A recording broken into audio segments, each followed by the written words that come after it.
মই আজি অত্যন্ত আনন্দিত যে আজিৰ পৰা আমি অৰুণোদয় 3 বা যাক আমি চমুকৈ অৰুণোদয় 3.0 বুলি কম এই আঁচনিখন অসমৰ ৰাইজৰ বাবে সমৰ্পণ কৰাৰ এটা বিৰল সৌভাগ্য আমি সকলোৱে লাভ কৰিছো 2020-21 চনত অসমৰ বিত্তমন্ত্ৰী ৰূপে কাৰ্যনিৰ্বাহ কৰি থকাৰ সময়ত ৰাজ্যৰ বাজেটত অষ্টাদশ মুকুতাৰ উন্নয়নী মালা হিচাপে প্ৰতি বছৰে আমি 18টা আঁচনি ৰূপায়ণ কৰাৰ বাবে সিদ্ধান্ত গ্ৰহণ কৰিছিলো আৰু সেই সময়তে এই 18খন আঁচনিৰ এক অন্যতম অংগ হিচাপে আমি অৰুণোদয় আঁচনিখনৰ বিষয়েও ঘোষণা কৰিছিলো আত্মনিৰ্ভৰশীলতা আত্মবিশ্বাস আৰু সুদৃঢ় লক্ষ্যৰে অসমক পুনৰ উত্থানৰ পথেৰে আগবঢ়াই নিয়াৰ কথা সৰুগত কৰিয়ে আমি অৰুণোদয় আঁচনিখন ৰচনা কৰিছিলো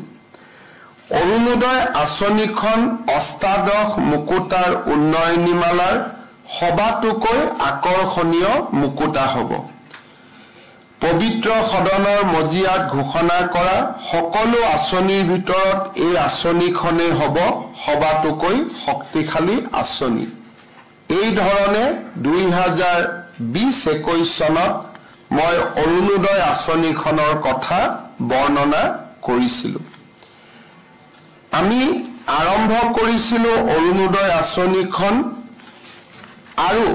প্ৰথম অৱস্থাত প্ৰতি মাহে প্ৰত্যক্ষভাৱে আমি 830 টকা দৰিদ্ৰজনৰ বেংক একাউণ্টলৈকে হস্তান্তৰ কৰিছিলো আজিৰ এই মুহূৰ্তত 24.60 লাখ পৰিয়ালে প্ৰত্যেক মাহৰ 10 তাৰিখে 1250 টকাকৈ নিজৰ বেংক একাউণ্টত অৰুণোদয় ধন পাবলৈ সক্ষম হৈছে মাননীয় প্ৰধানমন্ত্ৰী নৰেন্দ্ৰ মোদী ডাঙৰীয়াৰ দূৰদৰ্শিতাৰ বাবে অসমত আৰু ভাৰতত জনধন একাউণ্ট আধাৰ আৰু মোবাইল সংযোগ ব্যৱস্থাৰ আৰম্ভণি কৰা হৈছিল প্ৰধানমন্ত্ৰী ডাঙৰীয়াই হাতত লোৱা জনধন একাউণ্টৰ বাবে আজি আমি প্ৰত্যেক মাহত 24.60 লাখ পৰিয়াললৈ অৰুণোদয় আঁচনিৰ ধন ৰূপান্তৰ কৰিব পাৰিছো আমি 830 টকা কেনেকৈ আমি ৰাইজৰ মাজত ভগাই দিয়াৰ চেষ্টা কৰিছিলো যেতিয়া আমি 830 টকা 2020-21 চনত আৰম্ভ কৰিছিলো তেতিয়া আমি ভাবিছিলো 830 টকাৰ 400 টকা প্ৰতিটো পৰিয়ালে ঘৰত প্ৰয়োজনীয় হোৱা মেডিচিন বিশেষকৈ যি ঘৰত বৃদ্ধ আই মাতৃ থাকে যি ঘৰত বেমাৰী ল'ৰা ছোৱালী থাকে নিৰ্দিষ্টকৈ তেওঁলোকে কিছু টকা পৰিয়ালৰ ঔষধ কিনাৰ বাবে খৰচ কৰিব লাগে আমি ভাবিছিলো যে 830 টকাৰ 400 টকা আমি স্বাস্থ্যজনিত খৰচৰ বাবে ৰাইজক আগবঢ়াম 200 টকা আমি প্ৰত্যেকটো পৰিয়ালে যাতে 4 কিলোগ্ৰাম দালি কিনিব পাৰে তাৰ বাবে আমি 50% ৰাজ সাহায্য 80 টকা ঘৰখনৰ বাবে ক্ৰয় কৰা 4 কেজি চেনিৰ বাবে ব্যয় কৰা মাহিলী খৰচৰ 50% 150 টকা ফল-মূল আৰু শাক-পাচলি কিনিবৰ বাবে আমি 830 টকা ৰাইজৰ ওচৰলৈ আগবঢ়াইছিলো অৰ্থাৎ প্ৰতি কেজি অৰুণোদয় পৰিয়ালে যেতিয়া দালি কিনে তেতিয়া সেই দালিৰ বিপৰীতে আমি 50% অৰ্থাৎ 200 টকা ৰাজ সাহায্য দিওঁ আমি ধৰি লওঁ যে এটা পৰিয়ালে প্ৰতি মাহত 400 টকাৰ দালি কিনে 200 টকা ইয়াৰ খৰচ চৰকাৰে দিয়ে 80 টকা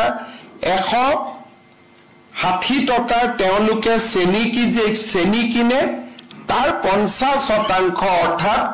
80 টকা ৰাজ্য চৰকাৰে আগবঢ়ায় 830 টকাৰ অৰুণোদয়ত দালিৰ খৰচ চাউলৰ খৰচ ঔষধৰ খৰচ আৰু 150 টকাৰ বাবে ফলমূল আদিৰ খৰচ জড়িত হৈ থাকে যেতিয়া কোভিড আহিলে কোভিডৰ সময়ত আমি চিন্তা কৰিলো যে ৰাইজৰ বিভিন্ন ধৰণৰ খৰচ বাঢ়িছে আমি 170 টকা আমি কোভিড পুষ্ট পৰিবেশত ৰাইজক দিয়া আৰম্ভ কৰিলো কোভিডৰ পিছতো এই 170 টকা আমি প্ৰত্যাহাৰ কৰা নাই এতিয়ালৈকে এই 170 টকা নিৰন্তৰভাৱে ৰাইজে পাই আছে 2022 চনত ৰাইজৰ মাজত এটা অভিযোগ আহিলে যে বিদ্যুতৰ খৰচ বাঢ়িছে তেতিয়া আমি হিসাব কৰিলো যে এটা পৰিয়ালে বিদ্যুতৰ বাবদ দৰিদ্ৰ পৰিয়ালে কিমান খৰচ কৰে আমি পালো যে তেওঁলোকে 500 টকা ইলেক্ট্ৰিচিটিৰ কাৰণে খৰচ কৰে বিদ্যুতৰ মাসুল দিয়াত খৰচ কৰে দৰিদ্ৰ পৰিয়ালে তেতিয়া আমি ইলেক্ট্ৰিচিটি বোৰ্ডক যদি 250 টকা ডাইৰেক্টলি দি দিলোহেতেন তেতিয়া ইলেক্ট্ৰিচিটি বোৰ্ডে ৰাজসাহায্য দিব পাৰিলেহেতেন কিন্তু আমি চিন্তা কৰিলো যে প্ৰতিটো পৰিয়ালৰ 500 টকাৰ প্ৰয়োজন নহয় কোনোবা 200 কোনোবা 300 কোনোবা 400 টকা গতিকে ৰাইজে যাতে প্ৰতি মাহে ইলেক্ট্ৰিচিটি যি খৰচ দিয়ে সেই খৰচত আমি 250 টকা চৰকাৰৰ পৰা আমি দিয়াৰ আমি ব্যৱস্থা কৰিব পাৰো তেনেকে 830 টকাৰ অৰুণোদয় প্ৰথমে 1000 টকা হল দ্বিতীয়তে 1250 টকালৈ ই বৃদ্ধি পালে এতিয়া প্ৰশ্ন হল যে অৰুণোদয় 3 কি লোকসভা নিৰ্বাচনৰ সময়ত আমি ৰাইজক ঘৰে ঘৰে একোখনকৈ সমীক্ষা পত্ৰ দিছিলো যে কোনে কোনে অৰুণোদয় আঁচনি পোৱা নাই কাক কাক নিযুত মইনা আঁচনি লাগিব আৰু কাৰ ঘৰত পৰিয়ালৰ মূল ব্যক্তিজনক জীৱন বীমা কৰি দিয়াৰ